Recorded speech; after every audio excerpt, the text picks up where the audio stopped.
Il y a beaucoup d'éléments perturbateurs là, pour ma vidéo. Vas-y, tu peux faire mon intro si tu veux, chérie. Salut, c'est Tia 32 de la machine à mixer. Je vous parle en direct du Caire. C'est le deuxième vlog de voyage. Je voulais faire un petit suivi comme ça avec vous. Si vous avez regardé le premier vlog, je pense que ce deuxième vlog va détonner un peu. Allez le regarder d'ailleurs. Si vous ne l'avez pas regardé, je vais vous mettre le lien dans la description. Comme je vous avais déjà parlé, là, l'Alexandrie, ça a été un peu dur pour moi parce que moi j'ai été malade 2 fois, j'ai aussi fait de la fièvre, vomissure, puis j'avais beaucoup d'inconfort en Alexandrie. Puis là, en passant, je suis présentement au 10e étage, au Airbnb là, qu'on a loué. J'ai voulu faire ça à l'extérieur pour vous donner quand même une idée un peu du background sonore qui est vraiment particulier. J'espère que ça sera pas trop dérangeant et que ça va pas vous perturber d'entendre comme ça en background des klaxons, les voitures et tout ça. J'espère que ça va juste ajouter un petit peu à l'ambiance. Puis on est au 10e étage d'un Airbnb, fait qu'on a quand même pas trop de bruit. Parce que le Caire, là, un petit peu comme l'Alexandrie, c'est ultra bruyant. Ça dépend évidemment, il y a des coins qui sont plus tranquilles, mais il y a des avenues des fois où que lorsqu'on se balade à pied, c'est insupportable tellement c'est bruyant. Parce que la quantité de klaxons, puis les petites motos ont des klaxons comme super intense. Fait que des fois, c'est vraiment très très fatigant. Mais le Caire, en général, premièrement, c'est beaucoup plus agréable pour la température que l'Alexandrie parce que c'est beaucoup moins humide. Fait que pour moi, même si techniquement c'est plus chaud que l'Alexandrie, je suis beaucoup plus confortable en général. De jour, c'est sûr que ça peut être un peu cuisant, mais ça, on organise évidemment notre journée en conséquence. Puis le soir, quand le soleil se couche, comme là présentement il est 6 heures, la lumière commence à baisser un peu. C'est beaucoup plus agréable que l'Alexandrie. On respire beaucoup mieux. Pour moi, en tout cas, je suis beaucoup plus confortable. En Alexandrie, j'étais comme dans un inconfort un petit peu constant à cause de la température, mais ici, ça se passe vraiment bien. Le Caire, c'est très différent, je trouve, d'Alexandrie. C'est une ville d'à peu près 15 millions d'habitants. Je sais pas combien il y a de gens en Alexandrie. Peut-être ça doit être un peu similaire, là. Probablement un petit peu moins, mais il y a beaucoup de gens ici au Caire. C'est beaucoup plus cosmopolitain. Les trottoirs sont beaucoup plus larges. Ça a l'air d'être un détail un peu anodin, là, mais ça fait que c'est beaucoup plus agréable de se promener, de se balader dans les rues, même si c'est quand même très sportif de se balader parce que c'est toujours le chaos un peu partout là, pour ce qui est du trafic, des piétons, etc. Fait que c'est quand même un peu sportif, mais on s'y fait, on s'habitue. Là. Moi, je deviens je deviens de plus en plus bon pour traverser la rue comme un Égyptien, autrement dit, en zigzagant un peu à travers les voitures. Là. Sinon, c'est ça, comme je vous disais, c'est beaucoup plus cosmopolitain. On me regarde un peu moins comme un extraterrestre parce que, évidemment, il y a beaucoup plus de jeunes gens, il y a beaucoup plus de gens qui me ressemblent, là, entre guillemets, là, beaucoup plus de gens de mon âge ou plus jeunes. Fait que c'est vraiment agréable en général. Je trouve que la vibe est super cool. Pour ce qui est des restaurants, c'est super agréable. On est allé évidemment, vu que là, on n'est pas, on n'est plus chez la mère de Chérine, on n'est plus chez ma belle-mère. On va beaucoup plus au restaurant, on sort beaucoup plus. Il y a des super bons restos. On s'est fait aussi livrer quelques fois. On se fait livrer, ça coûte moins de 10$ pour 2 personnes. Puis on a un super bon repas. D'ailleurs, on peut se faire livrer tout dans la vie au Caire. Là. Si tu as le goût de quelque chose, tu peux te le faire livrer. Il y a vraiment du delivery, là, de la livraison pour n'importe quoi. Puis c'est super abordable. Fait que ça, c'est vraiment un gros plus. C'est sûr que après, moi, ma copine, elle parle égyptien, elle est égyptienne, fait que c'est plus facile si jamais des fois les livreurs ont des problèmes, elle peut prendre le téléphone puis leur parler, si jamais ils ont de la difficulté à trouver la place, parce que nous autres, comme je vous disais, là, on est présentement au 10e étage d'un Airbnb, c'est un peu funky d'ailleurs pour l'ascenseur, fait que des fois il y a besoin d'instructions. D'ailleurs, l'ascenseur se rend au 9e, puis là après ça, on doit monter un étage des escaliers, puis si on veut descendre, il faut descendre au 7e, après ça on descend. C'est le genre d'ascenseur qui n'a pas de porte qui se ferme. Fait qu'on voit le mur lorsqu'on descend. Puis ça, ils sont vraiment très très trash, là, les ascenseurs. Ça nous est arrivé d'ailleurs une fois de rester pris dans l'ascenseur. Je vais d'ailleurs poster une story sur Instagram pour vous montrer un peu à quoi ça ressemble là, une ride d'ascenseur dans l'immeuble qu'on est. C'est quand même un vieil immeuble. Là. Le Airbnb a quand même été rénové. La personne qui est propriétaire du Airbnb s'appelle Jeff. C'est un Américain égyptien, mère américaine, père égyptien, né aux États-Unis, qui maintenant vit en Égypte. Fait que super cool. Si jamais vous avez besoin d'ailleurs d'une référence pour un Airbnb, je vous la donnerai. Ça nous revient à peu près à un peu moins là, de 50$ canadiens par nuit. Fait que c'est super abordable. Beaucoup plus abordable évidemment que les hôtels. Et moi je trouve que c'est plus agréable. On a plus de place, on a une cuisine.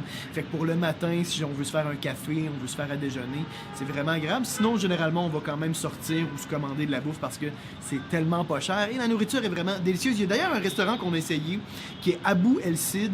C'est un classique ici, assez connu. J'ai même acheté un livre de cuisine qui est basé sur les recettes de Abou El Cid, qui sont des recettes vraiment traditionnelles égyptiennes. Je vous le conseille fortement. On est allé hier, ça nous a coûté moins de 60$ canadiens pour un repas où on a eu de la bouffe à pu finir. On a même ramené, d'ailleurs, ils se sont trompés puis ils ont donné nos restants à quelqu'un d'autre, mais ils nous ont refait un lunch puis ils nous ont pour qu'on puisse ramener quand même. Fait qu'ils nous ont donné de la nouvelle nourriture que je pourrais dire. Ils ont redonné de la bouffe neuve parce qu'ils avaient donné nos restants à quelqu'un d'autre. Fait que ça, très sympathique d'ailleurs. Comme je disais, on avait entrée, plat principal, on a terminé ça avec un petit thé à la menthe. C'est super agréable, vraiment abordable. Puis c'était dans les restos peut-être les plus chers, hein, parce qu'en général, lorsqu'on se fait livrer, comme je vous disais, pour 2 personnes, des fois c'est presque en bas de 10$. Toutes les rides en voiture, en Uber, nous coûtent généralement moins de 5$. Des fois c'est ridicule. Des fois ça va être genre 2,50$ pour une ride de 10 minutes. Fait que c'est super pratique, ça. Fait que pour les déplacements, vraiment agréable. C'est sûr que moi je vous conseille souvent les Uber parce que on est certain de ne pas se faire avoir, le prix c'est safe. Souvent les conducteurs aussi sont plus agréables, sont moins agressifs sur la route. Moi j'avais fait 2 rides en taxi en Alexandrie, puis c'est vraiment désagréable. Les gars sont vraiment violents sur la route. Puis c'est pas des rides qui sont agréables. Puis évidemment c'est des vieilles voitures au diesel. Ici, au moins les Uber ils ont souvent l'air climatisé. En dehors de ça, comme je vous disais, super agréable, ça parle anglais. On a fait d'ailleurs 3 visites de musées que je vous conseille fortement. Le premier, National Museum of Antiquities, là, le musée national des antiquités. C'est un musée qui a ouvert ses portes en 1902. C'est un architecte français qui a fait le design, dont j'oublie le nom. Là. Et puis, la quantité d'artefacts à l'intérieur est phénoménale. C'est bourré de sarcophages, d'artefacts là, vraiment de super anciens. C'est magnifique. Puis ils ont aussi dernièrement fait une cérémonie pour prendre plusieurs des pièces clés pour l'amener dans un nouveau musée qui va ouvrir ses portes au courant de l'année. Il y avait comme un gros événement puis une procession. Là. Vous avez peut-être entendu parler de ça. Le musée, malheureusement, le nouveau musée a toujours pas ouvert ses portes. J'ai bien hâte. Mais encore une fois, ils ont tellement d'artefacts puis ils en ont beaucoup aussi qu'ils ne peuvent pas exposer parce qu'il manque de place. Fait que le musée n'était pas vide. Là. Ils n'ont pas vidé le musée. Là. Ils ont tellement de pièces à montrer que je veux dire, c'est ça. Encore une fois, le musée est plein. Réservez-vous un bon 3-4 heures pour le visiter. Il n'y a pas vraiment d'air climatisé, alors il faisait quand même un brin chaud. On a quand même un peu sué notre vie, mais c'était quand même super agréable, vraiment impressionnant. Puis encore une fois, on a passé 3-4 heures, mais on aurait pu vraiment passer plus de temps là facilement. Il y avait d'ailleurs un gift shop qui était super cool, une section comme pas trop chère, puis une section un peu plus de luxe. Puis moi, j'ai acheté 2 livres vraiment magnifiques qui ne sont pas revenus trop cher, quelques cadeaux pour des amis, la famille, etc. Puis super beau, puis c'est là que j'ai trouvé aussi d'ailleurs, comme les 2 livres que j'ai achetés sont en français. Puis c'est une des seules places où j'ai trouvé des livres comme ça, magnifiques, là, en français. Sinon, dans la plupart des librairies, ils ont des livres aussi en anglais. Mais pour moi, puis pour certains de mes amis, pour la famille, neveux, nièces, je trouve que c'est plus intéressant d'y aller en français. C'est pas tout le monde, surtout dans mes jeunes neveux ou nièces, là, qui parlent bien l'anglais. Là. Fait que ça, je vous le conseille fortement. Ensuite de ça, on est allé au National Museum of Egyptian Civilization. Ça, c'est un musée super moderne. J'ai fait d'ailleurs quelques stories sur Instagram. Allez voir ça. J'ai une section d'ailleurs compilation de tout mon voyage en Égypte, si vous voulez voir toutes les stories sur Instagram. Ça, c'est un musée vraiment moderne. Il y a une section au sous-sol qui sont les momies royales. Ça, c'est hallucinant. On a une grande quantité là, de momies avec le sarcophage. On a l'historique, il nous parle un petit peu de l'apport que ces dirigeants-là, de ces pharaons-là ont eu pour la culture, qu'est-ce qu'ils ont fait comme guerre, etc. C'est magnifique, c'est super beau, c'est impressionnant. Juste pour ça, ça en vaut la peine. Puis à l'étage, c'est super grand, c'est ouvert.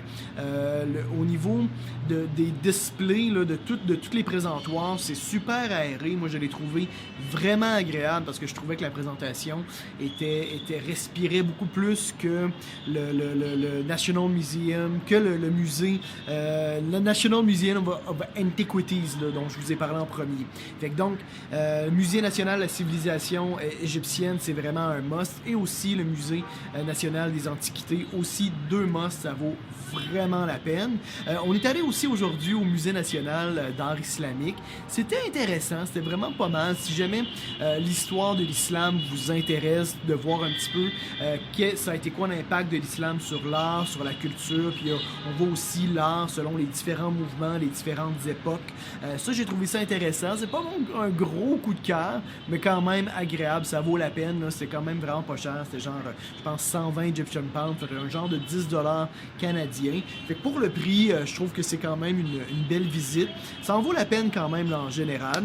Sinon, on s'est fait aussi un après-midi au Vieux Caire, le Old Cairo, qui est aussi appelé le Caire islamique. Ça, c'est une zone fortifiée qui date qui est de l'époque avant la création du Caire en 969.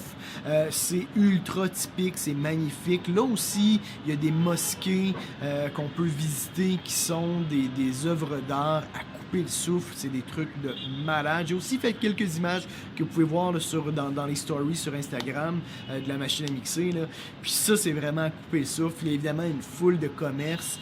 Ça, d'ailleurs, c'est peut-être le bémol, c'est le harcèlement constant des vendeurs lorsqu'on se balade. Ça devient à un moment donné un peu fatigant quand même, ce harcèlement-là constant là, des vendeurs, parce que, je veux dire, ils ne vous lâchent jamais. Des fois, il y a des rues qui sont quand même assez étroites. Puis les vendeurs sont super agressifs. Fait que ça, moi, je vous dirais, attelez-vous, parce que, comme je vous dis, là, après quelques heures de harcèlement constant, ça devient un peu fatigant, mais j'imagine que ça fait un peu partie de l'expérience. Puis quand on achète des trucs aussi, vous avez toujours le prix pour touristes. Hein. Le prix pour touristes, c'est minimum x2 du prix normal. Fait que vous pouvez vraiment négocier à la baisse facilement, là, presque de moitié en général. Là. Ayez pas peur. Puis si le vendeur vous dit « Ah non, je peux pas te le faire », dites merci beaucoup, je vais aller voir ailleurs. Puis généralement, quand on part, ils nous donnent le prix qu'on demande. Là. Puis moi, j'ai pas non plus négocié trop à la baisse, parce que c'est sûr que avec la pandémie, avec la COVID, ça a été un coup dur pour beaucoup de ces vendeurs-là. Fait que généralement, je négocie un peu là, pour le principe, mais je suis pas non plus trop agressif là, pour leur donner une chance quand même. Puis au bout du compte, les prix sont quand même super abordables en général. Fait que ça, vraiment intéressant, le Vieux Caire. Je vous le conseille vraiment fortement. Fait qu'en général, moi je vous dirais le Caire, super agréable, vraiment jusqu'ici. Moi c'est sûr que c'est mon coup de cœur pas en Alexandrie, en Égypte. J'ai beaucoup aimé. Ah puis j'ai oublié de vous parler. Les pyramides, évidemment les pyramides, c'est un truc de malade. Mais quand on est allé, c'était cuisant, il faisait tellement chaud qu'on n'a pas tout visité, puis évidemment moi je suis pas entré à l'intérieur parce qu'il faisait tellement chaud que j'ai pas eu le courage d'entrer à l'intérieur de la pyramide de Gizeh pour aller voir le tombeau, le fameux tombeau de je sais pas si je veux dire une connerie, je sais pas si c'est Toutankhamon, mais en tout cas bref, le fameux tombeau de la grande pyramide. Mais c'est sûr que c'est hallucinant c'est à voir. Encore une fois aussi, le harcèlement constant des attrapes touristes, c'est un peu fatigant. D'ailleurs, moi je comprends pas cette stratégie-là d'harcèlement agressif, parce que moi la première réaction que j'ai, c'est de décalisser. J'ai jamais le goût d'acheter ou de demander les services d'une personne comme ça quand les gens nous suivent non-stop, ils sont super agressifs, parce que des fois il y a des gens qui, même si tu dis que t'es pas intéressé, ils te suivent pendant un bon 5-10 minutes. Fait que là, à un moment donné, ça devient fatigant. T'as le goût de lui dire comme décalisse, là, j'ai le goût de me promener tranquille, là. Mais bon, ça c'est encore une fois, j'imagine que ça fait un peu partie de l'expérience, là. Mais bon, les pyramides, évidemment, c'est à voir. Il y avait aussi un show son et lumière qui n'était pas très dispendieux, qui est aussi à voir, je vous le conseille. Il y a 2 représentations en soirée, je pense une à 7h, une à 8h ou à 9h, quelque chose comme ça. On est allé voir ça, on était sur la première rangée parce qu'il n'y avait pas tant que ça de touristes, et c'est vraiment à voir, là. On a un petit radio là, dans les oreilles avec la traduction. D'ailleurs, l'audio a dû être enregistré dans les années 70. C'était très très drôle parce qu'on avait vraiment la voix classique d'un narrateur français des années 70, avec des moments où on a une grosse réverb à plate pour faire des effets sonores, où qu'on entend à peine la voix tellement ils ont mis de la réverb, comment c'est noyé dans la grosse réverb à plate là, old school. Fait que ça c'est vraiment très très drôle là. J'ai beaucoup apprécié, mais encore une fois le spectacle super agréable, où qu'on voit justement les pyramides, le sphinx, puis c'est des projections de lumière sur justement ces monuments-là, en nous parlant de l'historique. C'est hallucinant, c'est super cool. Encore une fois, c'est vraiment un must. Je pense pour le prix, c'est un incontournable. Fait qu'allez voir ça. Fait qu'encore une fois, le camp, je vous le conseille fortement. Là, on entend en background d'ailleurs, c'est l'heure de la prière, là, il est 6h30 je pense. Et puis j'espère que vous avez apprécié ce petit vlog de voyage. Mettez un petit pouce bleu si vous avez apprécié. Mettez-moi aussi un petit commentaire écrivez-moi dans les commentaires si vous appréciez ces petits vlogs de voyage là. On est à peu près là, peut-être aux 2/3 de notre voyage. On est le 24 présentement. On retourne le 8 septembre. J'essaierai peut-être de vous en faire encore un autre la semaine prochaine avant de partir. Fait que mettez-moi un petit commentaire si vous avez apprécié, vous avez des questions sur l'Égypte, n'hésitez pas à me l'écrire. Puis si vous avez d'ailleurs besoin d'un petit contact pour un Airbnb agréable et pas cher au Caire, on est au centre-ville, on est super bien situé dans le town. Si vous n'avez pas trop peur des ascenseurs funky, contactez-moi sur Facebook, sur la page Facebook de la machine à mixer, puis je vous donnerai à ce moment-là le contact pour Jeff. Un gros bisou les amis, je vous laisse sur quelques images de mon balcon. C'est Étienne Tremblay pour la machine à mixer.